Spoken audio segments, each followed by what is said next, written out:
पुनीत आर्यावर्त में निवास करने वालों, आप सबको मेरा प्रणाम। मैं शिवानी कुमारी महावीर सरस्वती बालिका विद्या मंदिर से कक्षा आश्रम की छात्रा। मेरे पत्रवाचन का विषय है भारतीय परंपराओं में वैज्ञानिकता का प्रमाण। प्रस्तावना: वंदे जननी भारत धरणी सस्य श्यामला प्यारी, नमो नमो सब जग की जननी कोटि कोटि सुतवारी। जी हाँ, हमारा भारत प्यारा भारत। यूं ही नहीं हमें अपने देश पर गर्व है, हमारा देश है ही कुछ ऐसा। यहाँ की परंपरा, यहाँ की संस्कृति, यहाँ की सभ्यता, जिसका गुणगान समस्त विश्व ही क्या देवता भी करते रहे हैं।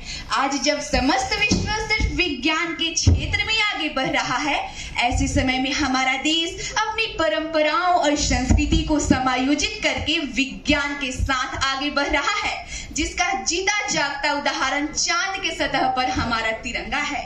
ये सिर्फ और सिर्फ विज्ञान का कमाल नहीं है, इसमें कहीं ना कहीं हमारी परंपराओं का भी उतना ही महत्व है जितना विज्ञान का। यही बातें हमें आज विश्व के अन्य देशों से अलग करती हैं और हमारे देश के विकास में महत्वपूर्ण योगदान प्रदान करती हैं। आज समस्त विश्व ये शोध कर रहा है कि आखिर ऐसी कौन सी पारंपरिक शक्ति हम भारतवासियों के पास है जो समय समय पर विज्ञान को भी चुनौती देती रहती है। समस्त वैज्ञानिक हमारी परंपराओं के वैज्ञानिक महत्व साबित कर रहे हैं या कर चुके हैं। ऐसे ही कुछ परंपराओं के बारे में विज्ञान क्या सोचता है, इनके क्या वैज्ञानिक मान्यताएं हैं, इन्हीं के बारे में मैं आगे वर्णन करने जा रही हूँ। चरण स्पर्श करना। अभिवादन शीलस्य नित्यं वृद्धो पशेविना चत्वारि तस्य वर्धन्ते आयुर्विद्या यशोबलम। भारतीय परंपरा में पैर छूना बड़ों के प्रति सम्मान व्यक्त करने और आशीर्वाद प्राप्त करने का सर्वश्रेष्ठ तरीका माना गया है। इस परंपरा के पीछे का वैज्ञानिक महत्व है कि शरीर में मस्तिष्क से लेकर पैरों तक नसें होती हैं। जब हम किसी के पैर छूते हैं तो शरीर की ऊर्जा शक्ति आपस में एक दूसरे से जुड़ जाती है, जिसके परिणाम स्वरूप शरीर में ऊर्जा आ जाती है। स्वर्ण गहनों का पहनावा। समस्त विश्व में सबसे ज्यादा सोने के आभूषण भारतीयों द्वारा ही वहन किए जाते हैं, क्योंकि सोना केवल सुंदरता का प्रतीक नहीं, अपितु इसके पीछे वैज्ञानिक महत्व भी है।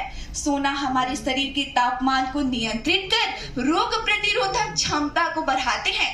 आपको शायद ये जानकर ताज्जुब होगा कि कंगन, नाक की नथनी, कान की बाली और पीछे एक ऐसी कारगर पद्धति है जिससे महिलाओं की एक्यूप्रेशर बिंदु संतुलित रहती है, जिससे महिलाओं में मासिक धर्म सही समय पर आता है और हार्मोन्स भी संतुलित मात्रा में रहते हैं। माथे पर तिलक लगाना।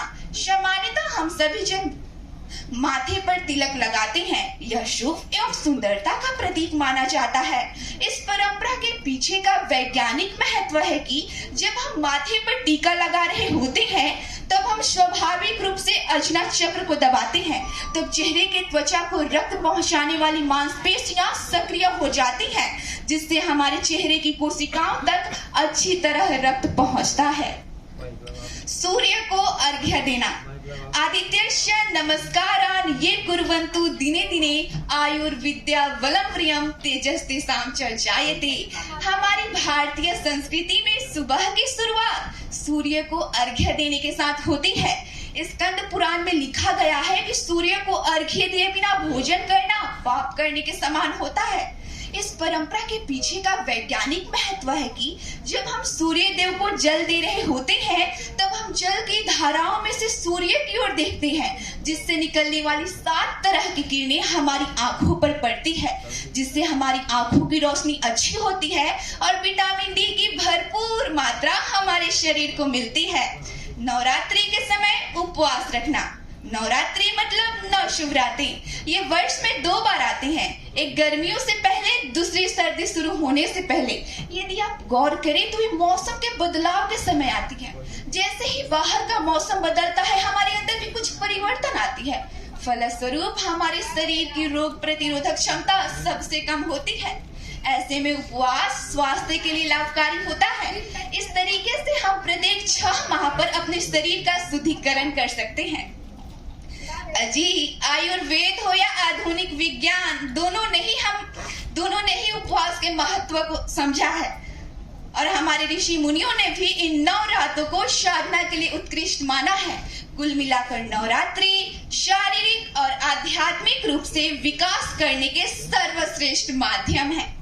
यज्ञ या हवन करना, अन्नात् भवन्ति भूतानि पर्जन्यादनंत संभव, यज्ञात् भवति पर्जन्यो, यज्ञः कर्म समुद्भव। हिंदू संस्कृति यज्ञमयी है। यज्ञ जो हिंदू धर्म की पहचान है, अनादि काल से होता चला आ रहा है। यज्ञ से पर्यावरण शुद्ध होता है और वर्षा का योग बनता है। इस परंपरा के पीछे का वैज्ञानिक महत्व है कि हवन सामग्री में जिन तत्वों का मिश्रण होता है, जैसे कपूर, तिल, चीनी इत्यादि, जब वो जलता है तो उसका धुआं वायु के संपर्क में आता है और पूरे पर्यावरण को शुद्ध करने के साथ साथ विभिन्न प्रकार के कीटाणुओं को भी समाप्त कर देता है। निष्कर्ष, अंततः हम यह कह सकते हैं कि परंपरा निरंतरता को परिभाषित करता है और बिना किसी व्यवधान के एक पीढ़ी से दूसरी पीढ़ी में अपनाई जाती है। भारतीय परंपरा और विज्ञान का समायोजन हमेशा से चला आ रहा है और यही समायोजन एक बेहतरीन मानव के अस्तित्व के विकास को दैहिक, बौद्धिक, आध्यात्मिक स्थिति प्रदान करती आ रही है और हमेशा करती रहेगी। इसलिए भारतीय परंपराओं में विज्ञान मानव समाज के लिए वरदान है। जब जीरो दिया मेरे भारत ने दुनिया को, तब गिनती आई। तारों की भाषा दुनिया को भारत ने पहले सिखलाई। देता ना दशमलव भारत तो यूं चांद पर जाना मुश्किल था। धरती और चांद की दूरी का अंदाजा लगाना मुश्किल था।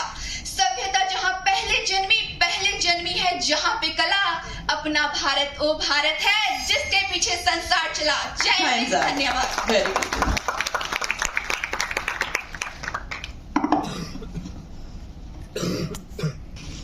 मेरा क्वेश्चन है आपसे ये कि आपने अभी ये बोला था कि जो भी हम अर्घ देते हैं सुबह, सूर्य को जब हम अर्घ देते हैं तो उसमें से जो किरणें निकलती हैं तो वो हमारे लिए बेनिफिशियल है। तो आप मुझे ये बता सकते हो कि जब सूर्य उदय होता है तो उसी ही टाइम पे हमें उसको अर्घ देना है कि कई लोग सुबह थोड़ा सा लेट भी हो जाते हैं, तो उसमें क्या कोई साइंटिफिक है रीजन? जी, जैसे कि हम सभी जानते हैं कि सभी लोग बोलते हैं लालिमा युक्त सूर्य को जल देना चाहिए, अर्थात कि जब हम सूर्य देने का जो करेक्ट मतलब सही समय होता है 6 से 7 बजे तक का होता है।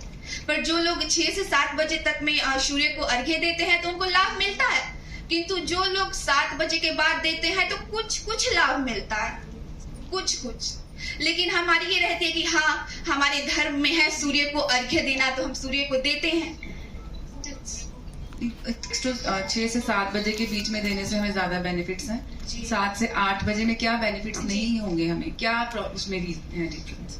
जी, जैसे सूर्य जब उदित होता है, पूर्व दिशा से उदित होता है, तो उस समय जो होता है, जब उदित होता है तो जो हमने बताया 7 तरह की किरणें निकलती हैं। तो हमने ये भी बताया कि जब हम जल की धाराओं में से सूर्य की ओर देखते हैं, तो जल की धारा तो 7 से बात भी तो होगी। मैं सिर्फ ये पूछना चाह रही हूँ कि उसमें क्या डिफरेंस है, उनकी जो किरणें हैं क्या उसमें कुछ डिफरेंस आ जाता है कि क्या वो किरणें वही रहती हैं लेकिन उनकी जो टेंडेंसी है वो बढ़ जाती है, वो हमें नहीं उस टाइम पे करना चाहिए?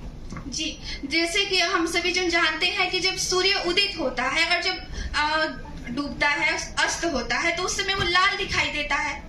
डेट्स की जब वो निकलता है तो जो वायुमंडल होता है उसको पूरे वायुमंडल में अपने प्रकाश को मतलब उदित करना होता है, तो उस समय बहुत कम दिखता है। पर जैसे जैसे वो मतलब समय बढ़ता है, मतलब टाइम 60 से आगे बढ़ता है, तो पूरे वायुमंडल में मतलब होता है ना अपनी धाक जमा लेना, ऐसे करके वो कर देता है। तो मैं यही बोलूंगी कि जो 6 से 7 बजे का, और हमारे ऋषि मुनियों ने भी बोला है कि 6 से 7 बजे का समय ही सूर्य को जब हम लोग अर्घ्य देते हैं तो सही होता है। और हमारे यहाँ जैसे बिहार में, जैसे मैं बिहार की हूँ, तो छठ पूजा हमारे यहाँ होता है, तो उस समय सूर्य जब उदय होता है और अस्त होता है उस समय भी हम लोग सूर्य को जल देते हैं। तो उस समय जैसे ये बताया जाता है कि जब छठ पूजा हम लोग के यहाँ होता है तो उस समय सूर्य बहुत देर से निकलता है, अर्थात जब सूर्य उदय होता है तभी हमें जल देना चाहिए। बहुत बहुत आभार बहन जी। Your presentation. धन्यवाद। मेरा एक क्वेश्चन है, जो आपने बताया कि भारत में जो चंद्रयान 3 के लिए आपने जी। एक स्लाइड दिखाई थी ना, उसमें हमारी भारतीय परंपराओं को आप कैसे रिलेट जी, करोगे? जैसे कि हम सभी जन जानते हैं कि हमारी भारतीय संस्कृति दुनिया में सर्वश्रेष्ठ है और सिर्फ भारत में ही चांद को पूजने की परंपरा रही है। और ये सब हमें कैसे मिला है? हमारे पूर्वजों ने इसे हमें विरासत में दिया है। और जैसे हम सभी जन जानते हैं कि हमारा एक लक्ष्य होता है, जैसे हमारी भगवत गीता में लिखा गया है कि एक मनुष्य का अंतिम लक्ष्य होना चाहिए कृष्ण भावनामृत होना, अर्थात कृष्ण के लोग वैकुंठ धाम में जाना।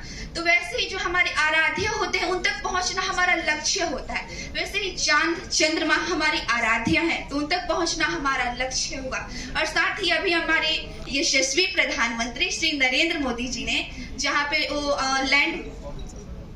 जहाँ पे वो लैंड हुआ है वहां का नाम रखे हैं शिव शक्ति, अर्थात यहाँ से कनेक्शन करें हमारी भारतीय परंपरा का। शिव अर्थात कैलाश, शक्ति अर्थात कन्याकुमारी। तो पूरे कैलाश पर्वत से लेकर कन्याकुमारी तक पूरे हमारे भारतीय परंपरा को दर्शाया जा रहा है।